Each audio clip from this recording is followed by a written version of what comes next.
I'm Tom Dyer and welcome to Flair Fridays, where I'm showing you Flair bartending moves on Fridays. These can be working Flair moves, craft Flair moves, or maybe exhibition Flair moves. I sometimes link these with the video that I post on Tuesday, which is up there for this week, which was all about the Aperol Spritz and the Italica Spritz, showing you how to make those cocktails using some Flair bartending moves. And today I'm going to teach you how to do all of those moves. If you're just getting into Flair bartending, remember that it is important to be able to make a cocktail as well as do all the tricks. Flair bartending is the bonus to the cocktail making procedure. So make sure you can make the cocktails, then focus on being able to juggle all the bottles and the tins and perform the working Flair and the craft Flair moves so that you can impress your guests and earn more tips. So without further ado, let's get going. Right, let's get it cracking. Just a couple of finger exercises so we can start off with the first move, which is more of a magic trick, which you can use behind the bar, see if your guests can figure out how to do it. Now, how do you do it? Basically, put your hands back to back and hold onto the glass in between your index finger and your middle fingers.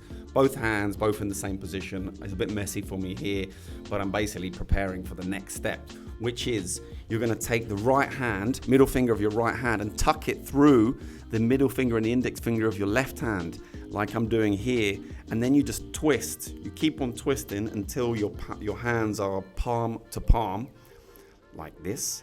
Bosh. Turn it sideways, bam. Simple as that. Give it a try, see what you think. Okay, this is a nice little craft Flair move, which you can only do with the Grail jigger. So it's a very unique move to be able to perform. So if you don't have a Grail, unfortunately, you can't really try this. But here's how you do it anyway. So the first part is just throwing the jigger into position. And then what you're gonna do is rest it on your fingers, but use your index finger to control everything. Move your thumb completely out the way. And then you're gonna swing the jigger up and roll it around your finger. And as you see, as it rolls, it stops when it reaches the base of the jigger. Your finger is stopping it. And then you're gonna use your index finger to push up and counter that spin to roll it back the other way, and then you just catch it in your hand. Quite tough, but I'm sure you'll get it with practice. This next working Flair move links on with the previous craft Flair move that we did with the Grail jigger, and there's another little craft Flair move there as well. And it's a classic old school move, which is a back to front working Flair flat throw. And you start by taking the bottle out of the speed row and tennis grip, and you just swing it around from behind your back, and you're gonna throw it up. Now from this position, what I'm doing is I'm pushing the neck of the bottle to counteract any spin which is being created by the swinging arm. And what I wanna do is push that neck of the bottle away from me so that the bottle is gonna fly up and end up in a vertical position, so it's easier to catch it or stall it on my arm. Now you can stall it on your hand or your elbow, whatever you think.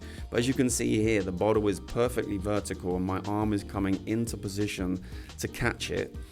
And it will take some practice to get it, but once you catch it, you want to try and cushion the catch. See how cushion it gently, and then it's a case of just balancing it there. So you can try and balance it first if you feel more comfortable, and then move on to this jiggered move, which is basically holding the jigger in between my index finger and my middle finger, and you're just doing a simple twist. You'll see it turn over, and then my little finger comes underneath, and then I'm gonna just turn my whole hand and place the jigger onto the bar top. Ready? 3, 2, 1, now. Bosh. Easy as that. So there's a couple of moves there you can put together to create a nice little sequence.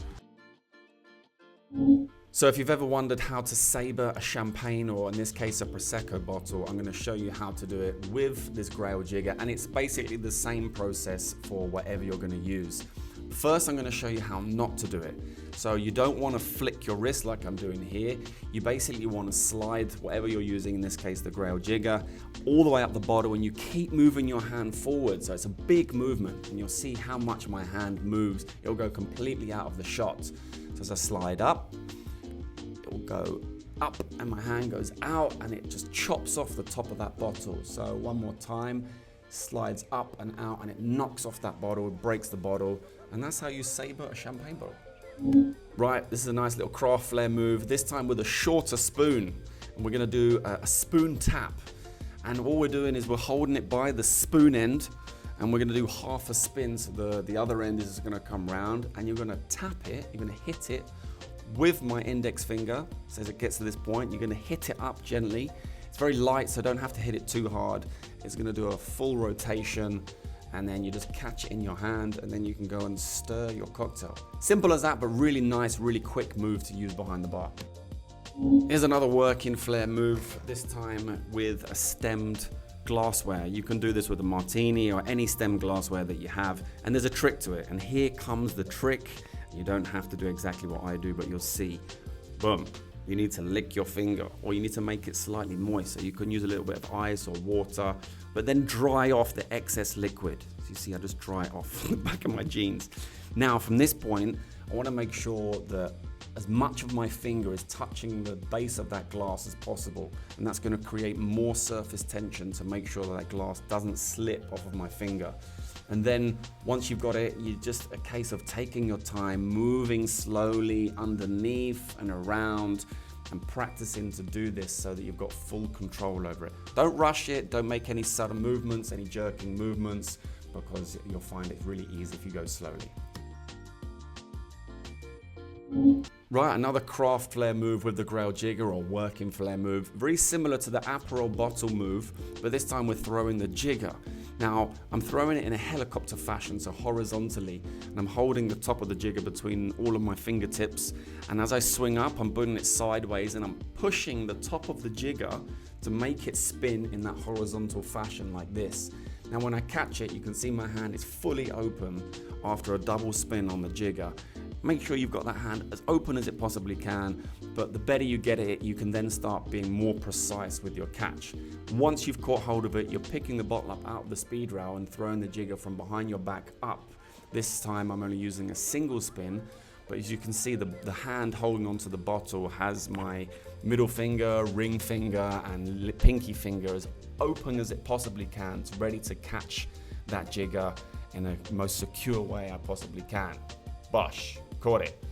Then you just need to open the bottle and you continue making your cocktail.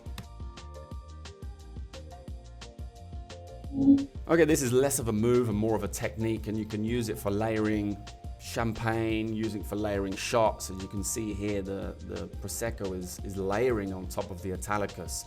And it's a nice fancy way to build your cocktails, and your guests will really love to see it. It's quite impressive when no one's seen it before. So there we go. How did you get on? Let me know in the comments if you struggled with any of the moves, or let me know which was your favorite move to try. There are some tough ones in there, but there is some easy ones as well. And I wanted to show you a couple of quick little sequences that you can use behind the bar. Flair isn't just about the moves that you're using, but it's how you present them and how you perform them behind the bar, and how you link everything together to be able to make the cocktail. Sometimes there's no moves involved, but it can just be how you move the tin around to then place it on top of the other shaker to start shaking, or it can be how you stand up, or how you shake, or how you pour. So the more you try out and the more you practice, the better you're going to become at these moves, and the better you're going to look when you're making your cocktails behind the bar. I do also want to say a massive thank you to all of these legends right here who are supporting me over on Patreon. There is a link down below if you want to go and find out a little bit more about that. I'm posting a lot more content for Flair Bartending, deleted scenes, live streams. You can even contact me personally through the messaging system on that platform. But a massive thank you to all you guys and girls. I really do appreciate your support. Let me know in the comments box if there's anything specifically you want to learn or you would like to see, or the types of videos that you like to see. I would love to hear from you so I can make sure that I'm creating content which you guys want. But that is the end of the video. Thank you so much for watching. Don't forget to smash that like button. Don't forget to subscribe. It really helps me out. And until next week, I'll see you then on Flair Fridays. I'll also see you on Tuesdays for the cocktail.